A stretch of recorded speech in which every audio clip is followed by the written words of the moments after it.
ከሰሞኑ በማህበራዊ ትስስር ገጽ ላይ ይህንን ቪዲዮ ሲዘዋወር ተመልክታችሁታል። ብዙዎች እንግዲህ ምንድነው ምንም በተመለከተ ነው ያሉ ጥያቄ ይጠይቃሉ። አንዳንዶች ደግሞ የራሳቸውን አመለካከት አስቀምጠው የማይባል ነገር ሲሉ ተመልክተናልና ጉዳዩን ለማጥራት ሞክረን ነበረ። እንግዲህ ይሄ የሆነው ከሰሞኑ የ80ኛ ዓመት ልደታቸውን በማስመልከት ፕሮግራም አዘጋጅተው ነበረ። እዛ ፕሮግራም ላይ የተገኙ የተለያዩ ሰዎች አሉ። ታዋቂ ዘማሪያን ጳጳሳትን ጨምሮ ትላልቅ የቤተ ክርስቲያን ሊቃውንቶች ጭምር ተገኝተው ነበርና በፕሮግራሙ ላይ እንግዲህ ልብ የሚነካ መልእክትም አስተላልፈው ነበረ ወይዘሮ እጅጋየሁ በየነ።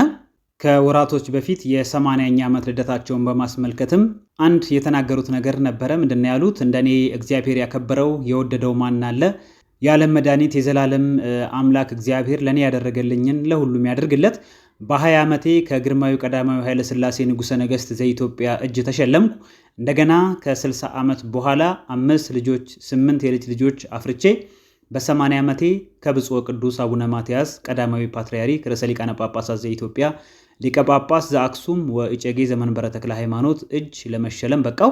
ከምስጋና ውጭ ሌላ ለመድኃኔዓለም ምን እከፍለዋለሁ? አሁንም የኔ ፈጣሪ ለኔ ያደረገውን ለሁሉም ያርግለት ብለው መልእክታቸውን አስተላልፈው ነበረ ከዚህ በፊት።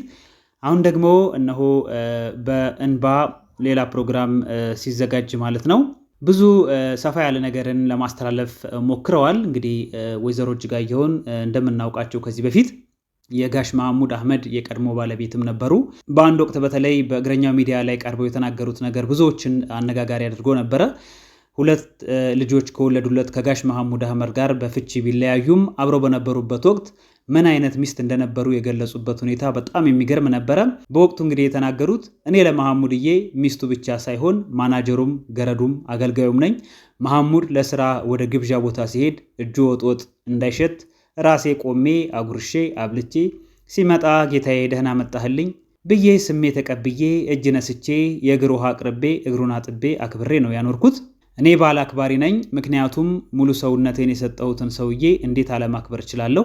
እርግጥ ሌላ ሴት ጋር ቢሄድ ልቀና እችል ይሆናል እንጂ ሌላ የሚያጋጨን ነገር የለም። ባሌን አጥግቤ አጉርሼ አክብሬ ዝቅ ብዬ ተናንሼ ነው የምኖረው።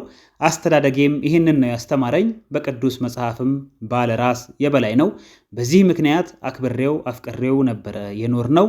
ከመሐሙድ ጋር ብንለያይም አሁንም ወንድሜ ነው እወደዋለሁ ሲሉ እንግዲህ ለቀድሞ ባለቤታቸው አርቲስት መሐሙድ አህመድ ያላቸውን ክብር በወቅቱ ያሳለፉትን ሁኔታ በዚህ አይነት መንገድ ነበር የገለጹት። በዚህም ንግግራቸው ብዙ ሰዎች እንግዲህ አክብረዋቸዋል። ከዛ በኋላ በተለያዩ ሚዲያዎች ላይ እየመጡ የተለያዩ ሀሳቦችን ሲያቀርቡ ነበረ። እንግዲህ ብዙዎችም በሀሳባቸው ሳይስማሙ ቀርተው እሳቸውን ሲነቅፏቸው፣ አንዳንዶች ደግሞ ሲደግፏቸው ሀሳባቸውን ተመልክተናል በዚሁ ሶሻል ሚዲያ ላይ። በተለይ እንግዲህ ከአባ መላከ ሕይወት አባ ወልደ ኢየሱስ ሰይፉ ወይንም ከአባ ሕፃን ጋር የነበራቸውን አለመግባባት የገቡበትን እሰጥ አገባ በማስመልከት ብዙ ሚዲያዎች እንግዲህ ነገሩን ሲያራግቡት ተመልክተናል። እንግዲህ በወቅቱ ሽጉጥ መዞብኛል ሲሉ የጉዞ ማህበራትንም ሊጠቀልል ነው የሚል የስም ማጥፋት ዘመቻ ተደርጉብኛል ብለው መላከ ሕይወት አባ ወልደ ኢየሱስ ሰይፉ ለሚዲያ ሲገልጹ ነበረ። በሶሻል ሚዲያ እንግዲህ ወይዘሮ እጅጋየሁ በየነ በቅርቡ በተከፈተው ኤማሁስ መንፈሳዊ ጉዞን አስመልክቶና በራሴ ላይ የተሳሳተና እውነት ያልሆነ መረጃ ሰጥተውብኛል ብለውም ለሚዲያ ገልጸው ነበረ።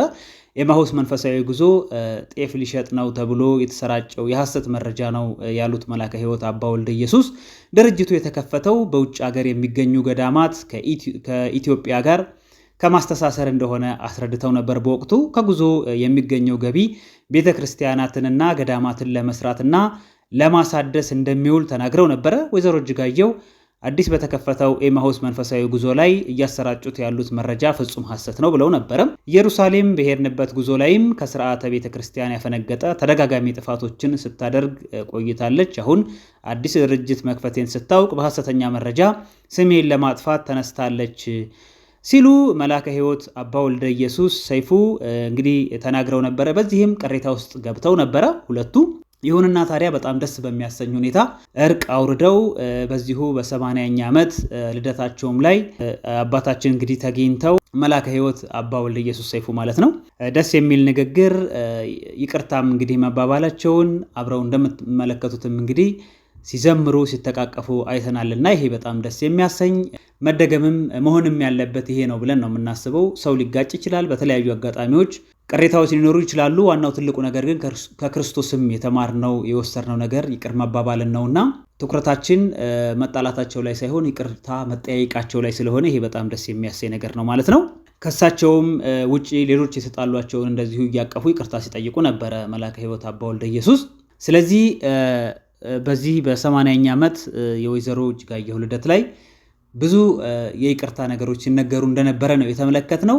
ስለዚህ ይሄ ሆኖ እያለ ነገር ግን ደግሞ አንዳንድ ሚዲያዎች ላይ እየሰማን ያለው ነገር ደስ የማይል ነገር ነው። ሁለቱን ተጋቡ ተሞሸሩ እያሉ ትንሽ ይሄ በጣም ቃሉን ስጠቀመው ደስ እያለኝ አይደለም። ነገር ግን ደግሞ ሲነገር የነበረው እውነታ እንደዛ ስለሆነ የግድ መግለጽ ስለነበረብኝ ነው። እንደዛ እያሉ በሁለቱ መሃል የነበረውን ቪዲዮ እና ፎቶ እያቀነባበሩ ሰዎች ሲለቁ ተመልክቻለሁና ይሄ ደስ የማይል ነገር ነው ማለት ነው። እውነታው የወይዘሮ እጅጋየሁ በየነ የ80ኛ ዓመት ልደታቸው ላይ ለመመሰጋገን ይቅርታ ለመጠያየቅ በተደረገ ፕሮግራም ላይ የተነሱትን ፎቶና ቪዲዮዎች በመልቀቅ ነው እንግዲህ ሰዎች እንደዚህ አይነት ነገሮችን ሲናገሩ የነበረው። አንዳንዶች ደግሞ ተጣልተናል ስትኗል ነበር እንደሚልም ነገሮችን ሲጽፉና ሲናገሩ ተመልክተናል። እንግዲህ የተጣላ ሰው ይቅር አይባባል ማለት አይደለም።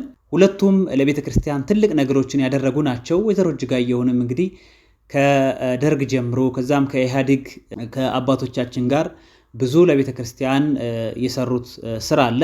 አሁንም እያደረጉት ያሉት ነገር አለና ይሄ ነገር ደግሞ አርአያ ሊያስብላቸው የሚችል ትልቅ እናት ናቸውና ለዚህ ነገር እንግዲህ አባታችንም ቀደም ሲል እንደጠቀስኩት የሽልማት ፕሮግራምም አድርገውላቸው እንደነበረ አሁንም ደግሞ ይሄ መመሰጋገን መቀጠል እንዳለበት ያየንበት ዝግጅት ነውና ይሄ በጣም ደስ የሚያሰኝ ነው እንጂ እንደው ለምን ታረቃችሁ ለምን እንደዚህ አይነት ነገር ሆነ ብሎ ድጋሚ መወንጀሉ ልክ ነው ብለን አናስብም።